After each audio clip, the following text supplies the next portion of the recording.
Released in 1986 for the Nintendo Entertainment System, Super Pitfall was intended to be an updated version of Activision's perennial Atari 2600 classic Pitfall, or more specifically, Pitfall 2: The Lost Caverns. Unfortunately, the end result was somewhat disastrous, and we're left with a game that is rather putrid and an affront to the Pitfall name. So leave it to some folks with monikers like NES Rocks and FC and Chill to take the game and drastically retool it some 30 years later, and this is what we get.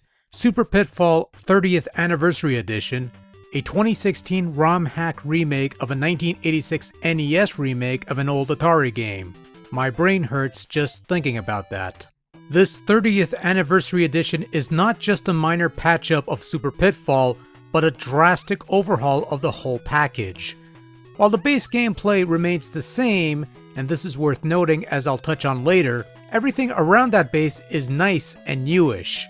This is evident by the fact that you have a brand spanking new title screen with brand spanking new title music, as well as a save feature that automatically saves your progress as you're playing the game. Now we like that.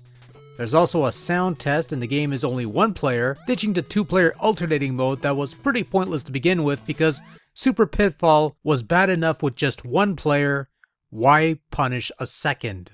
Much like in the original Super Pitfall, you assume the role of Pitfall Harry, who looks somewhat like a Pitfall Harry and not Gravedigger Mario or whatever the case may be.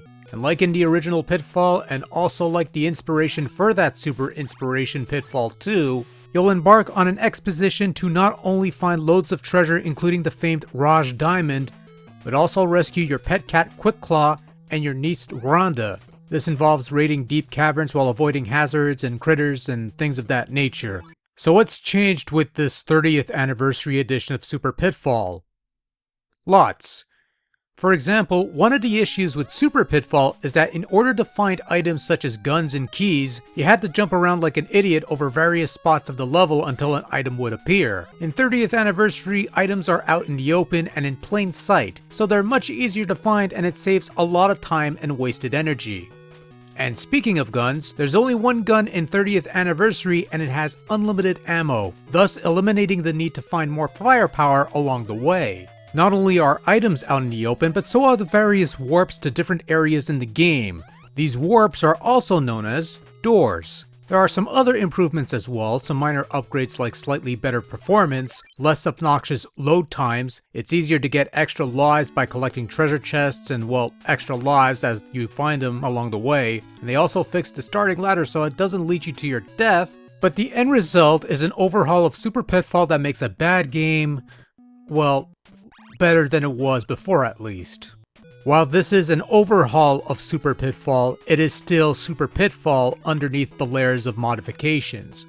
The overall layout of the world remains the same as the original, save for some minor changes here and there, so if you have a remote familiarity with the original version of Super Pitfall, then you shouldn't have a problem with this version because not much has changed there. You still have enemies so small your shots will fly over them, making them difficult to hit. Some of the mechanics such as the rope swinging still feels a bit buggy for my tastes, and the animation might leave something to be desired, but for the most part 30th Anniversary eases the pain somewhat. In fact, with some of the changes applied here as well as the additional save feature, 30th Anniversary might come off a bit too easy for some players, but considering what came before, it's a small price to pay for a game that's remotely playable.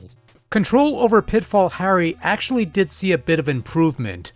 Mind you, the jumping still feels a bit wonky, but you do have a little more control, especially during long drops, at least as far as I could recall. 30th Anniversary removes crouching altogether, and while that might seem like an odd quirk, it's actually a good move since crouching in Super Pitfall never really worked that well. You couldn't shoot while you were ducking, and you were locked in this crouching position while holding the D-pad down, and if you were to roll the D-pad to the left or right, you wouldn't actually move, you would still be crouching. So removing this crouching ability was probably the best thing they could have done. In any event, however, 30th Anniversary is a much more playable affair compared to its original source, and that's a good enough step in the right direction.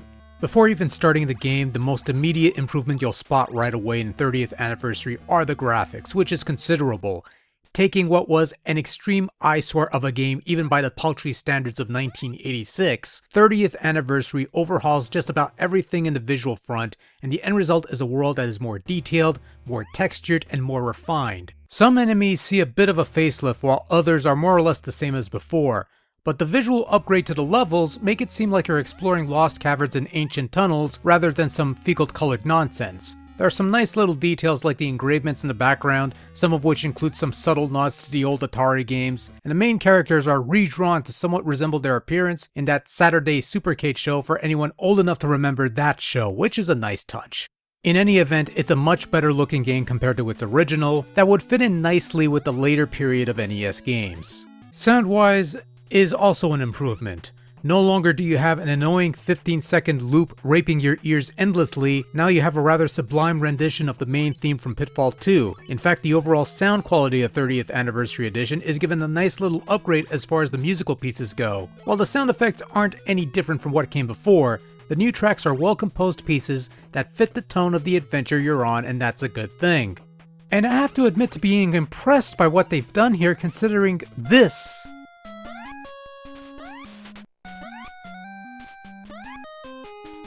is what they originally had to work with, so major kudos right there.